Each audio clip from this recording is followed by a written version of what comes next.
بسم الله الرحمن الرحيم. الله الذي خلق السماوات والأرض وما بينهما في 6 أيام ثم استوى على العرش. ما لكم من دونه من ولي ولا شفيع أفلا تتذكرون. يدبر الأمر من السماء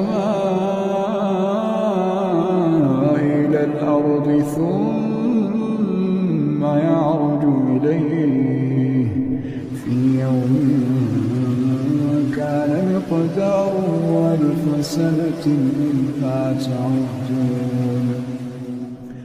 ذلك عالم الغيب والشهادة